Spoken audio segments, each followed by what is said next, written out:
Christian Maher joining us this morning from the Crawford Heritage Community Foundation. Christian, good morning. How are you? I'm well. How are you? I am great. You brought in a special guest this morning. This is Matt Rochocki. Matt, how's it going? Good. How are you? Good. Thanks for coming down. It's great to be here. We had a rough time. Like 27 this morning was a little. There was only this much snow, but people were. I think because it was like 16 degrees, people were a little tentative. Well, they've had since like November to get used to this. Yet, yeah. And poor Matt, coming from Erie, right? Erie, yeah. A lot of trucks out, salting and plowing, so it's good. They're doing their job, and they were really active, around 6:30 this morning. So excellent. All right, so everything's good. It's going to be a great weekend, and very exciting. Well, Matt, tell us a little bit about yourself. Sure. Yeah. So I'm formerly and still the owner at Voodoo Brewing Company, and been there for the last 12 years. And been working for the last couple of years on kind of a new career shift and movement. And we're luring him to the nonprofit side. That's right. Well, it's always been interesting, the nonprofit space. I've always been involved in it in some capacity. Oddly enough, my wife's been serving on the board at Bethesda for over the last 6 years. Oh, wow. And we did a lot of nonprofit and charity fundraisers and events with my event production business that I had when I was living in New York. So it kind of all came full circle as I was kind of looking for the next career and looking specifically at nonprofits. And I was able to have drinks with our CEO, George Troner, and we started a conversation, and one thing led to another, and couldn't be happier. That's great. So kind of give us the day-to-day. Is every day a little different, or do you have like things that, every day you're taking care of? Well, right now it's like drinking water from a fire hose. There's been a little bit of a void in this department at the agency for quite some time. So just kind of coming in and understanding a little bit more about the history and the fundraising and development side of our nonprofit specifically, and nonprofits in general, just doing a lot of education. So that's kind of where we ended up talking talking about, development for nonprofits, what it takes. So Bethesda Lutheran Services has done a ton of work for the last 100 years in the community. Started out as your traditional orphanage, but has become so much more in that 100 years. And so they've got history, and you get kind of in a mode and realize that you need dollars. And so really Matt's there to be the guy who comes in and is like, we've got to fundraise effectively and build our capacity there.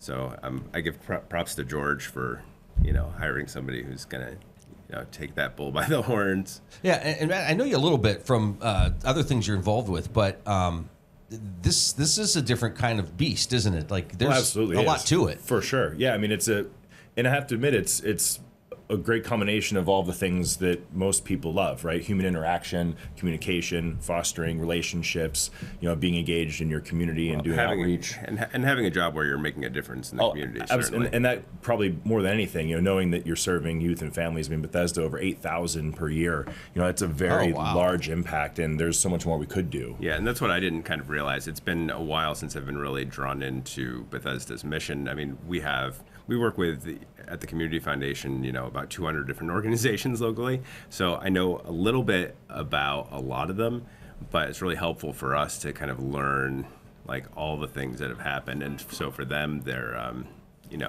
growing and adding buildings and adding programs and shifting. I've seen in the 20 years that I've been here, I've seen their model shift from being a traditional, like troubled youth kind of focus, where, you get adjudicated youth from various places around the state who get sent here.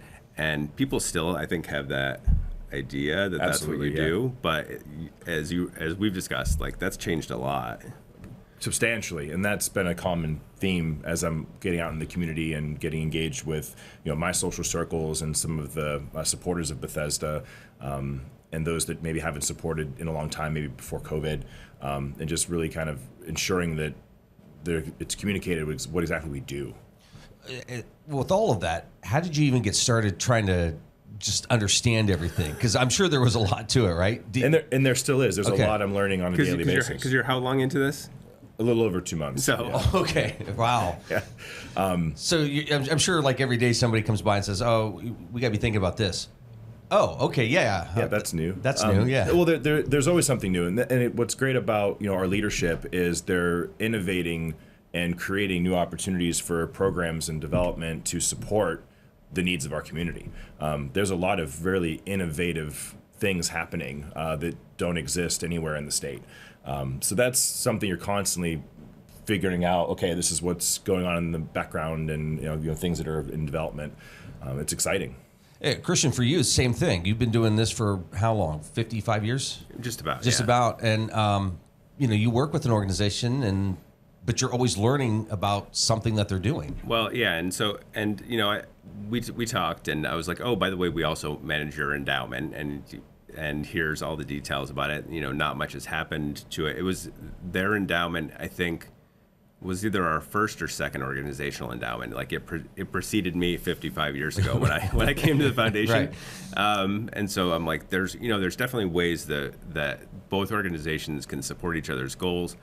Once you're bringing in, enough money to, make sure that your programs are solid, you can start adding to the endowment. Like I'm going out and I'm talking to their donors who might have interests other places too, and trying to get them to plan something in their will and estate. And they're doing all the hard work of actually running a program that makes a difference in kids' lives, which is the harder thing.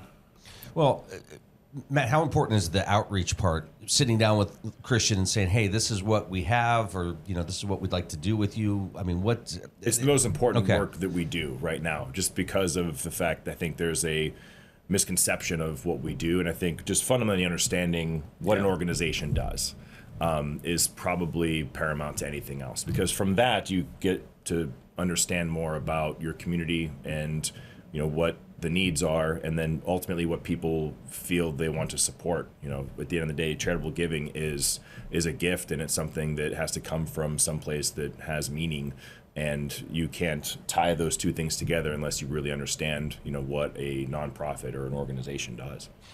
How do you begin that process of 2 months in, just trying to figure? One by one. Okay. So far, it's been one by one. I mean, starting with, we discussed Crawford Gives, when we had coffee, and being able to go through a list of people who supported you, and in some fashion they were driven to do that, and thanking them, and letting them know how their gift makes a difference, and just that's where it starts, and it's really a one by one step process, and from there it'll evolve. But I mean, right now I think that's just the best way, and I'm new not only at Bethesda but in this space in general, and I think it's a great way to have conversations where there's a little less pressure, and you can kind of just be humans and have an interaction. Well, I imagine it's also that if I still have the misconception that the people that you serve are a certain demographic, there's probably a lot of education where you're having to go out and be like, no, this is what we are now. The evolution over the last 12 years has been significant, so that's a big part of it. Yeah, getting that story out there. And, Crawford Gives, Christian, we talk about it every time it comes up, but Crawford Gives is a great way to just let people know, hey, look, here's an organization, and this is just a snapshot of what they do, but there are resources you can learn more about them. Yeah, and for fundraisers, at least, it's the way to, often start the conversation with someone. If you see somebody on your list for 2 or 3 years, you're like, oh, that's somebody who's like really kind of committed. Like that's the low-hanging fruit person who I want to have a lunch with or coffee or something like that. The other neat part of that, though, is you have other organizations that are looking, and they might not know of another organization, and they might have something that they do that's similar, and now you've got communication going on where, hey, let's partner up with this, or let's help each other out, or let's not duplicate services. Well, and that's a lot of what we're trying to do, because we're such a small area and nobody has enough staff to do all the things we need to do, and that's mostly what I've spent this week doing, is kind of making connections between organizations for finding resources. Like we have money. Oh, we have grant money coming up, by the way, before I forget. Our grant deadline is March 15th, so any organizations that are looking for grant dollars. But by the way, I've talked to a couple organizations in the last 2 weeks that were gearing up for that, because they're like, oh my gosh, we got to apply for it. Yeah. Okay. But along with that is kind of working with organizations to find those connections with others. So like last night I was at a dinner for the National Tooling and Machining Association, and there's a SIPI historic machine shop in Sagertown, and one of the board members was there, and we were talking about ways that they could partner with the Allegheny College people who were at my table by enlisting the help of one of the professors and hopefully some students to do some historic interpretation, some multimedia production kind of work. So that's constantly kind of like bubbling under the surface of like what we're doing. Matt, are you able to leave things at work, or do you come home and it's just things are going on in your head? Like, I got to take care of this. I got to do this. I'm really good about keeping a book. So like Okay. that's where I can kind of plug things, ideas, things that come to your mind, so you can kind of set it and then return to it. But being a serial entrepreneur prior to fundraising, I probably had the world's worst precursor to going into fundraising because I'm just used to being on and active and working Right. around the clock. So Don't do that. you have to be Well, the mindful creative too. part of it, right? Well, of course, yeah. That's more what's happening inside my brain most days. But Yeah. otherwise, yeah. I mean, you want to shut a respectable time off for communicating with people.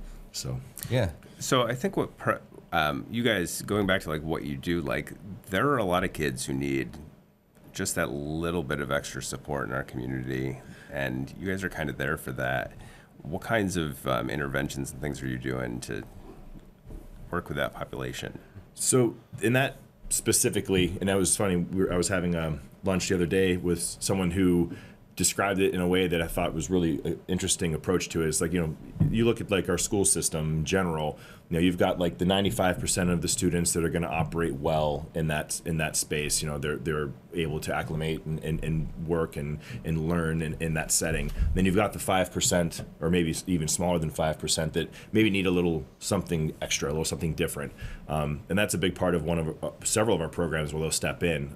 We have our partial program, both in our Crawford County and Erie County locations, where students will come in and we provide additional services to foster the education process. We even have programs where we're actually in the schools and offer similar services. Wow. So there's a lot that we're doing to ensure that no child is left behind and everybody has an opportunity to have an education that suits their needs. How are they evaluated? Is it the schools coming to you, or parents coming to you, or A bit of both. Okay. Yeah, absolutely.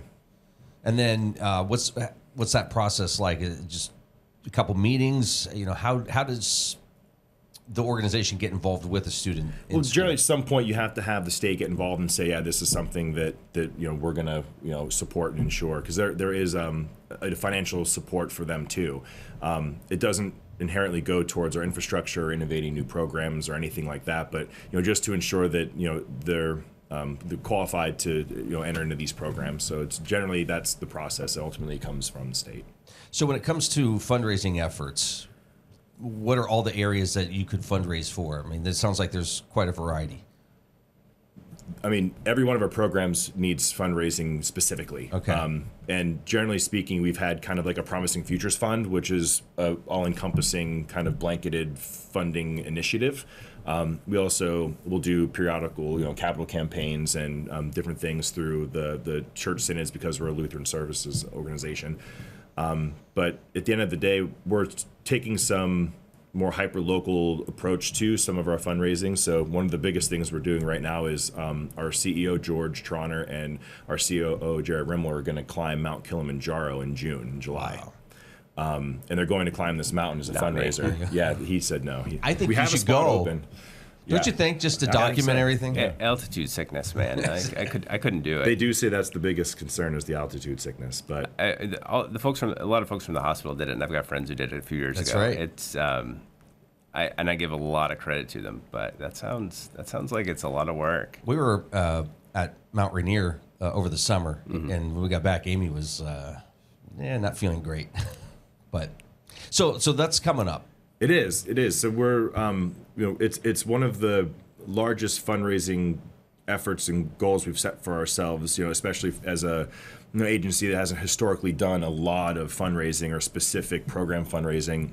This entire initiative, we're trying to raise $250,000, is going to our Right Start for Young Mothers program.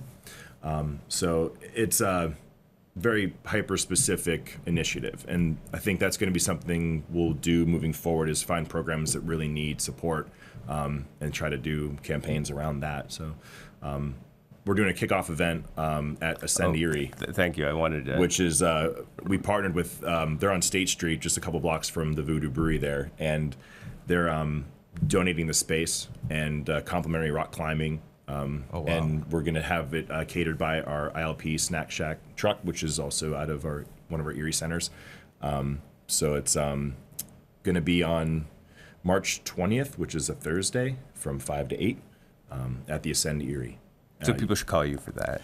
Call me. You can RSVP directly on our website. If you do plan to climb, they highly encourage you to fill out the waiver in advance, because that seems to be their bottleneck. But it should be a really fun event. And that's another thing we're trying to get involved into, is more gatherings for our supporters that are not necessarily direct ask events. Because we do quite a few of those throughout the year as it is. So. Well, and I mean, you're trying to also, like we do, is trying to educate people in it, but sneak it in when you're doing something fun. So that kind of stuff helps. Yeah, and doing more things that are fun. Not that your fundraising events aren't fun. I mean, our clay shoot's fantastic. The gala's a blast. The golf outings, everyone loves those. But at the end of the day, doing something that's maybe a little less formal and casual and kind of come and go as you please, and having something there for everybody. So You do have fun in fundraiser, so I mean, absolutely, should be a little bit of that sometimes. Maybe. You're watching the Morning Drill on Stream TV and on the Armstrong Neighborhood Channel. Christian, for Crawford Heritage, you mentioned the grants. What else do you have coming up? We just wrapped up winter sports, spring sports, graduation. It's coming very so close. fast. So we synced up our grant deadline with our scholarship deadline this year, thinking that and I cautioned my staff against that, but they're like, no, we'll be fine. So we're going to see how that goes. So March 15th, tax day, is the deadline for both scholarships, and they kind of run on two parallel kind of tracks. So I mean, you've got different committees for each one. But again, I'm not quite sure this is going to all work out exactly as we were hoping, but we'll see. But if you have a high school senior, or if you're a returning student, a little less so, but high school seniors should definitely apply for our scholarships. There are a couple of scholarships for people who are currently enrolled in very specific areas like nursing. So if you have questions about our scholarship program, give us a call. And we can kind of walk you through it. The application itself will walk you through the process too. It will ask you certain questions to lead you down a path to determine your eligibility for things. So all that information's on our website too. So if you're the kind of person who can read stuff and get all the information, that's helpful. It helps, yeah. You can also maybe go into the guidance office and get some information? Yes. Okay. Titusville Guidance Office especially, they've got everything that your student could possibly need. Most of their guidance counselors in the county should have stuff, should have things ready and at their fingertips to give to the students. If you have high school juniors, think about getting ready for next year, because you have to do the FAFSA and all of that kind of fun stuff before you apply. Okay. So it's all coming at us, and it's going to get done. Well, we've had so many conversations with people over the last month or so about last minute behavior, and don't wait till the last minute. Well, the good thing this year is that the government didn't screw up the FAFSA form, so that was our fun last year. Is that everything got to? Well, you had a new a student going to college, so you were in that realm. So I'm not even sure he's there properly. I mean, he could be thrown out any day. I'm sure you're getting the bills though. Yeah, they that's never coming seem in. to Yeah, forget that's that. coming in. It was funny. They did remove somebody late last year up on campus after realizing he'd been taking classes for a whole year without actually registering. So that's a different story. But don't do that. Go through the right procedures and take care of business. It sounds like an 80s teen comedy. Yeah, that's right. That's right. Matt, how important is it to tell these stories with what you do and get in front of those people when it comes to those fundraising efforts? Because it sounds like you've got a tremendous story to tell. We do, and even on a granular level, I think each individual story paints the picture a little better. When you can have a real, example of how a program that we offer has had an impact on somebody in our community. So we try to foster that type of communication whenever we can. We generally always have some type of live testimonial from someone through the programs at a lot of our events, and it's absolutely critical because there's nothing better than having a real example of a success story of something that you've been able to foster. And Christian, I know, again, kind of repeating what we said, but Crawford Gives kind of provides a little bit of a snapshot to get that conversation going for a lot of organizations. Yeah. If you're somebody who thinks somebody or an organization, double check, because things have changed over the years. Missions have changed. That community impact is probably greater than what you might be thinking. Oh, for sure. I work with a lot of the organizations that have grown. They've got new leadership over the past few years, and their missions have grown and expanded, and the areas that they're having an impact on are much more enhanced than it might have been 5-10 years ago. But when you just see a name and you just write a check every year and you're not paying attention, like you're missing some really important details. Matt, what's the best way people can get a hold of you if they want more information? Best way to reach out to us is on our website, Bethesda1919.org. And you'll find all the information there, phone number, contact information, as well as my contact information under the Director of Stewardship. That would be the best way to reach us. And Christian, for you, scholarships and grant applications are on the website at crawfordheritage.org, and people can always call at the office at 814-336-5206. People asking you, is Crawford Gives coming back? And it's coming back. It'll be a little earlier in August this year, so we're gearing up. What can organizations start doing now to prepare for that?